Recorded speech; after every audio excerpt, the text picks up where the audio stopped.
Hey guys, welcome back to more relationship stories. In this video, it is either me or the cat. Those were the words my wife used when she demanded I put down my healthy 6-year-old beloved pet. She called it a first step to fixing our relationship, but while she was gone waiting for me to do the deed, I discovered the unthinkable. And the first one is titled, Am I the a-hole for divorcing my wife after she made me choose between her and my cat and insisted I put down my cat? So I'm gonna be honest right off the bat about myself, I'm not a very interesting guy. I work from home doing remote IT work for a company. I like hanging out and watching TV or a movie at home instead of going out at the club. Being in your 20s/early 30s and having that personality does not exactly make me a ladies' man, but I will get there. Another thing about me is that I love cats. I grew up having a couple of them, and the very short period of time that I didn't have one, I knew something was missing. My current cat is named Apricot, and she is named that totally based on her color. She's also a typical orange cat,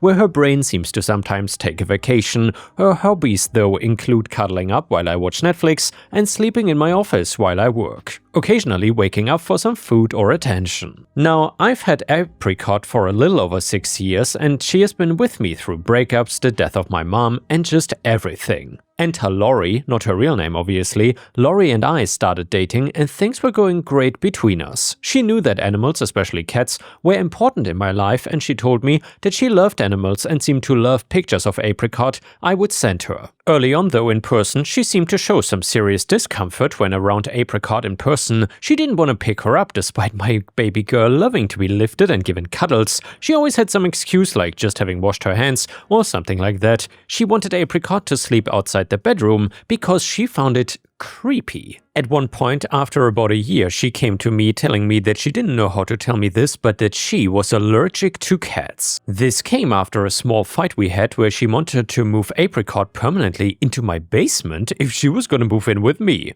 I got angry and told her that I wouldn't do that and that she told me how much she loved cats. Due to her claiming how severe the allergies were, I temporarily put Apricot's things in the basement and would go down there to spend time with her. I felt like things were off since she never sneezed or had a rash or anything, but claimed the allergy was severe. I suggested that she go and see an allergist or something if things were that bad to get some kind of medicine, but first she said it wasn't too bad, but eventually she agreed to go. Then she said it got rescheduled and it just kind of fell into obscurity since we were busy with our lives. Then she just stopped mentioning the cat allergy altogether. She moved in and started to make comments about my cat, claiming that Apricot was constantly staring at her and that I treated her too much like a person. After the allergy test, I refused to keep her in the basement anymore. These were just a few incidents and arguments over our entire relationship. It was not every single day type of thing, so I didn't see the red flags immediately. I just assumed she was in a bad mood and wanted to find something to complain about. Everything else was going great in our relationship. 2 years after we started dating, we decided to get married. Lori didn't have anything bad to say during that time and just seemed excited to get married. From there is when things started to get extremely bad though. A while after we got married, she started making a ton of rules, not just for Apricot but for every single thing. She wanted to rearrange the entire thing. She said my hobbies were childish and I had to throw out models I'd been building. I hid them in a storage unit actually. Things like what shampoo I could use and what foods I wasn't allowed to cook anymore. The rules for Apricot started pretty soon after the marriage too. No cat in the bedroom, no cat in my office since it was unprofessional. Better than before of keeping her in the basement, but still. And again, these rules were not all at once. It was just slow that it didn't really hit my radar about what was happening. I compromised at first due to my own non-realization and just wanting to keep the peace. And by the way guys, if someone behaves like that in regards to my cats, there's definitely no way to keep the peace. Also, that's a giant red flag. If you have a cat and your significant other does not like your cat, there's no way I would get married to that person. Let me know what you think in the comments if you would do the same. Also, while you're at it, please don't forget to subscribe to the channel and like the video because that would help me tremendously. Anyway, then Lori started to get extremely unreasonable about things. She started to act as if the attention and affection I was giving to Apricot was unhealthy. I remember her getting extremely jealous one day and I kind of exploded a little bit. Lori, she hates me, she totally ignores me and you just encourage that behavior. Me, she's a cat. If she hated you, then you would know it. But she doesn't hate anybody, she just doesn't understand why you give her dirty looks and refuse to touch her. Lori, I cannot handle you always defending that thing. I'm your wife and you act like she is. I was getting extremely tense just living in my own house now. I didn't have any proof, but I had a feeling that when Lori was alone with Apricot, she was doing something. Apricot started to even be tense around her and had a limp for a couple of days. I went to a vet with her afterwards and she had to get some medical attention, but it wasn't anything too serious. I started keeping her close to me though, which helped us both feel better, but of course just made Lori even angrier. I just wanted all the fighting to stop but didn't have an idea how. Well, Lori actually had an idea, and I have a feeling it was something brewing inside of her for a while. I was on the couch with Apricot. Yes, the couch she said the cat wasn't allowed on, but I didn't care. I had a hard time and I just wanted my cat. Lori came home and started screaming at me about how I am constantly emotionally unavailable to her and that all I cared about is my cat. And this triggered a huge argument about a ton of other things. I may have said that I wouldn't have needed so much love from my cat if she didn't go out with her friends so often, even when we had plans together, her turning that into me wanting her to stay at home and do nothing. She turned it around and somehow made everything go back to Apricot being the problem. That was when everything dropped. Lori: I cannot handle this anymore. It's either me or that cat. Me: Apricot is my family, and so not the problem with what's going on with us. Lori: she will just get attached to somebody else. Cats are dumb and she will forget you quickly. Me: do you even hear yourself talking right now? Okay, fine, if you don't want to give her away, we can just do euthanasia. She's like 20 years old or something anyway. Either you put down the damn cat or I'm leaving. Me: she is 6 and perfectly healthy. Getting rid of my cat is not gonna fix our marriage. Talking about our actual problems will. I had to walk away because I was getting too riled up. By the time I cooled down, I came home to find that she had locked Apricot in the basement and left me a note that she had to leave for a few days to think about if I cared enough to try and save our marriage, letting me know to call her once I got rid of Apricot as a first step. I would understand somebody trying to debate getting rid of an animal if it was violent or something, but I just want to say that again, Apricot does basically nothing. She is lazy and just likes to sleep and stare and sit in laps getting pet. Once in a while wanting to play or run around like an idiot. Our problems though clearly went further than her hating my cat for no reason. And by the way guys, let me know in the comments where you are watching from today and then tell me, what would you do in this situation at this point? Would you get rid of her? Well, I for one definitely would. There's no way I would stay with her. And by her, I of course mean the wife. If someone tells me to put down my cat, there's just no coming back from that. Anyway, let me know what you would do in the comments. Lori left her tablet in the living room and I kept hearing it buzz with notifications. I saw it was Facebook Messenger and the preview messages were of some guy. I'm not exactly proud of snooping, but then again making your birthday the passcode, the conversation was with another guy and I looked back to see how far the messages really went. She had been seeing another guy behind my back for months. The texts were flirting and romantic messages, some about her getting to meet him at a hotel. Weirdly enough, I realized going back those were days that she would start random fights about Apricot and storm out for needing space. Things were actually starting to become a bit more clear in my mind. I went from wanting to try and fix things to not wanting anything to do with her anymore. I was hurt, and the entire time she actually had me believing that it was somehow my fault. That I was supposedly responsible for our marriage falling apart and not her just making crap up so I felt bad and she could cheat behind my back. I went from wanting to try and fix things to wanting absolutely nothing to do with her. The shift in my feelings was immediate and strangely steady. Hurt, yes. Humiliated, yes. But more than anything, I felt a sense of clarity that I hadn't felt in months. For so long she had convinced me that I was at the center of every problem in our marriage. That I was distant, inattentive, emotionally unavailable, or too attached to my cat. But now it all made sense. The fights she manufactured, the sudden mood swings, the nights out with vague explanations. She was rewriting reality so she could act without guilt. I didn't know the term gaslighting before, but I learned it pretty soon after this started. I backed up every message from her laptop. I wanted to have exactly when she started lying and cheating behind my back.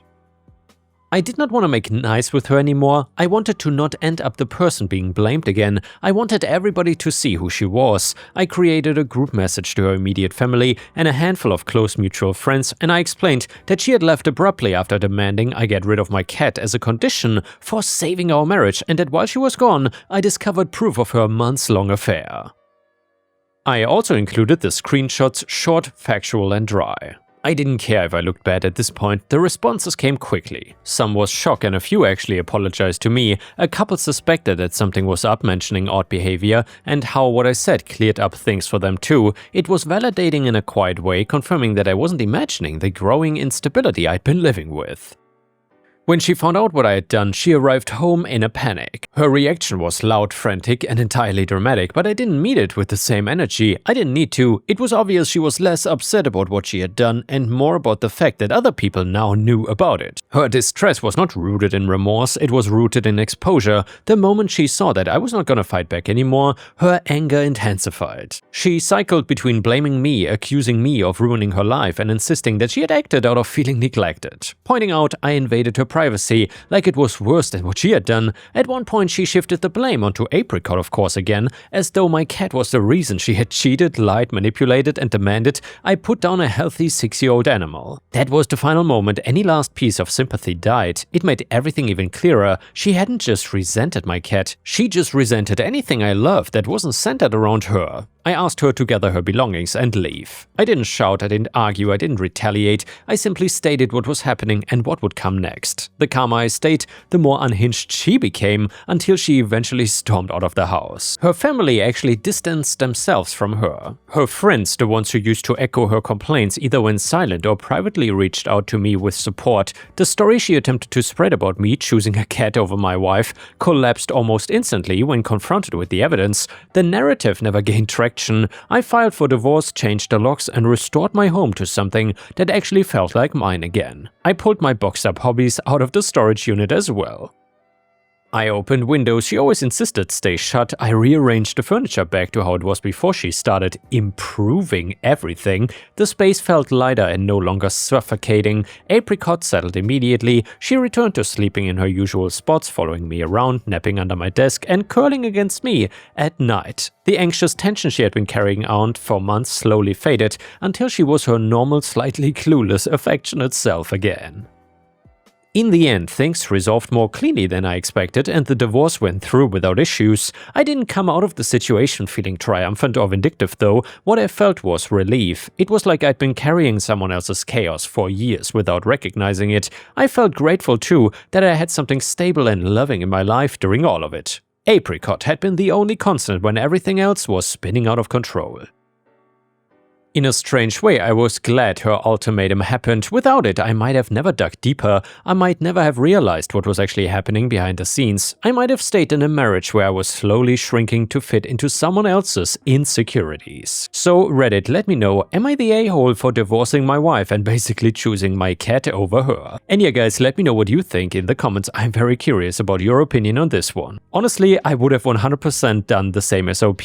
There's no way I would have stayed with that wife. Either way, comment number 1, not the a-hole, she literally asked you to euthanize a healthy 6-year-old cat. That alone tells you everything you need to know about her character. The affair just confirms it. You didn't choose the cat over her, you chose basic decency and sanity over manipulation and cruelty. The fact that she was using fights about Apricot as cover for cheating is absolutely calculated and disgusting. You did the right thing by exposing her because she would have 100% spun this as, "He picked a cat over me," without the context.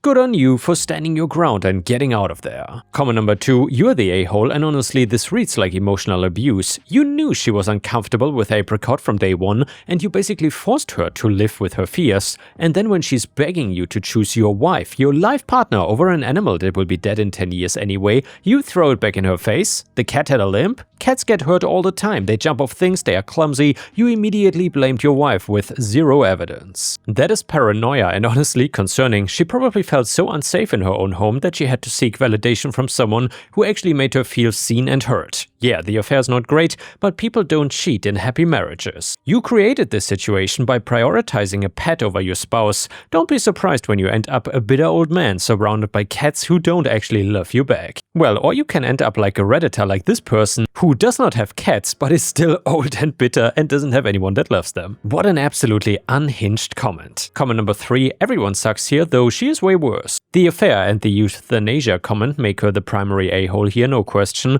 but I gotta point out that you saw issues with how she treated your cat from literally the first time they met in person and you still married her. The allergies that kept getting delayed, the discomfort, the basement situation, these were all massive warning signs that you chose to ignore. You cannot claim that you didn't see the red flags when they were flashing neon from month 1. You do share some responsibility for letting it get this far. That said though, she is absolutely the bigger problem here and you're better off without her. And yeah guys, now we will read a more lighthearted story from r/pettyrevenge that is titled "You Scratch My Car, I Snitch, You Hitting People." So my neighbor's daughter keyed my car and has scratched the back of my vehicle several times over the last 5 months. With the winter weather and the lack of neighborly neighbors, a lot of spots are not shoveled and cars are getting stuck. I have not seen one neighbor shovel or even the city pass by, but I have a Nest camera, so it caught the daughter struggling to pull out for 5 minutes. I also recorded with my phone because my camera got accidentally disconnected and I knew she was gonna end up hitting somebody. And yeah, she did, and the neighbor's daughter literally scratched up the back of the vehicle in front of her and hit the front of the car when she skidded out the spot. Here's the bigger problem: because she parked not just once but twice in the same spot where she got stuck again, she hit the same car 2 days in a row. I've been waiting for 3 days, but the owner hasn't checked on their car yet. I left a note with my number in case they wanted the video though. I'm still waiting because I want my petty revenge. I cannot prove the damage on my car, but I can definitely prove the damage on the stranger's car if they let me. Edit: even now, 72 hours after the fact, homie has not touched their car. I don't know who you are and I don't know where you live, but I wish you would read the note and text me so I can send you the proof. The next one is titled "I walked in on my mom, 44 female, teasing my dad, 46 male, while wearing one of my dresses." I know it sounds like something out of one of those really bad Netflix movies, but it's unfortunately for me true. I was over at a friend's house for most of the day yesterday, and I was not supposed to be coming home until later in the evening. This is super common for me right now. My friend has a pool and stuff, so I've been at her house a lot since school ended a few weeks ago. Mid-afternoon, we decided to go and just drive around and then wanted to go shopping. I did not bring my money with me. I keep my savings in cash in this little jar, so I don't spend it so impulsively. We decided to go by my house to grab some cash on the way to the mall. When we got there, my friend waited in the car because I was only going to be a couple of minutes. And by the way, I'm very sorry if you can once again hear the rain in the background. From one moment to the other, the monsoon rain started and it literally sounds, at least for me, like someone is shooting machine guns right outside of my house. Anyway, when I walked into my house though, my parents were on the couch. I don't want to be too overly graphic about what was going on, but my mom was on my dad's lap teasing him and it was very clear that they were about to get into it. They both froze when they saw me, totally expected because they didn't plan on being interrupted at all. I was frozen too, and then after a couple of seconds I realized my mom was literally wearing one of my favorite dresses. Like, I wear it all the time, not even like it's really revealing or anything, just a normal summer dress. We were all looking at each other in shock for a few seconds before my mom just said, "I'm so sorry, sweetie." I ran back out of the house and was crying by the time I made it to my friend's car. I started explaining to her what I had just seen and she was calming me down, but then my mother came out of the house after me, literally still wearing my dress. I told my friend to drive away before she got to the car and we went back to her house. We did not give her parents any details about what happened, just that I had some family drama. And I've been friends with her since way back, so they told me I can sleep at their house for a couple of days until I figure things out. I barely slept last night at all. Every time I close my eyes, it's like I see it in my head. My mom's called me a bunch of times, but I only texted her back to let her know where I am and told her that I need time before I'm ready to talk to them. She replied again apologizing and wants me to come home today to talk to them. I don't think I can do that yet. Even typing this out, I've started shaking with nerves about it. What do I do now? I've never felt unsafe in my house before at all, but I also don't know if I'm comfortable being around my parents now that I know that they are literally pretending that she is me. I am so grossed out and I think I want to burn every piece of clothing I've ever owned. And yeah, Ripe Stars, let me know what you think about this in the comments. I'm not even sure if this is really an Am I the A-hole post. I think it was posted on r/entitledpeople, but I feel like it belongs somewhere else. The parents are definitely creepy as hell here, unless it was a misunderstanding or something, but it doesn't seem to be one. Let me know what you think about this weird story in the comments. And now we will read an update that goes like this. Alright, I promised to give an update on my situation, and honestly, I feel like writing about things has been pretty helpful to me, so here it goes. Several people on my initial post advised that I should speak with a therapist before seeing or speaking with either of my parents. I called one I had seen a few times in the past and she was able to book me in for an emergency session. And she really helped me work through what I saw, as well as my worries, and constructing a list of questions to ask my mom when I spoke with her. I met with my mother over the weekend. We met at this park near our house in the afternoon and sat away from everyone. My friend who I'm staying with and her boyfriend went with me for moral support, but they hung back and let me talk to my mom alone. I'm not going to go through our entire conversation because we talked for over an hour, but it was pretty much what I had feared. She was role-playing as me when I walked in on her and Dad. She would not confirm how long it had been going on, but gave me a list of several pieces of my clothing, 3 dresses and then 2 of my sleep sets which she had previously borrowed. She claims they were all cleaned thoroughly before returning them, and I have no reason to believe she wouldn't have cleaned them, but I'm never going to wear any of those things again regardless.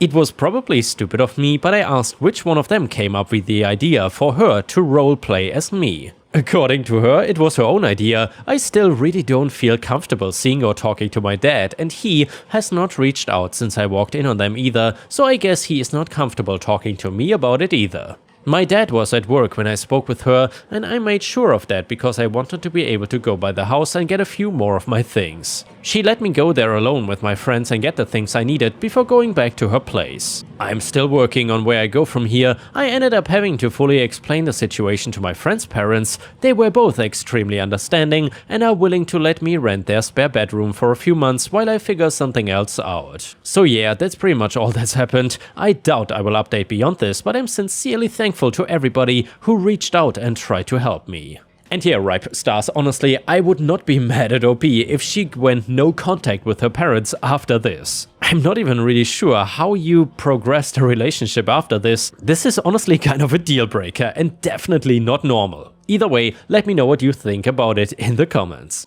And the next one is another petty revenge story, which is titled, I started practicing opera at 6 AM because my neighbor complained about my noisy coffee grinder. So I, 28 female, have lived in my apartment for about 2 years now. Every morning I grind fresh coffee beans around 7:30 AM before work. It takes maybe 30 seconds tops, never more. Never had a single complaint until the new guy moved in next door 4 months ago. This dude, probably in his mid-40s, works nights apparently, but instead of talking to me like a normal person, he started leaving aggressive passive notes under my door. First it was, some people are trying to sleep, and then, the coffee grinder is excessive. Finally, last month, he escalated to filing a formal noise complaint with the landlord. The landlord laughed it off since 7:30 AM is well within reasonable hours, but Prince Charming next door didn't stop there. He started banging on the walls whenever I used any kitchen appliance. The blender? Bang bang. Microwave beeping? Bang bang. So I decided if he wants to play the noise game, I can play that too. It turns out I took opera lessons in college and still remember most of the vocals.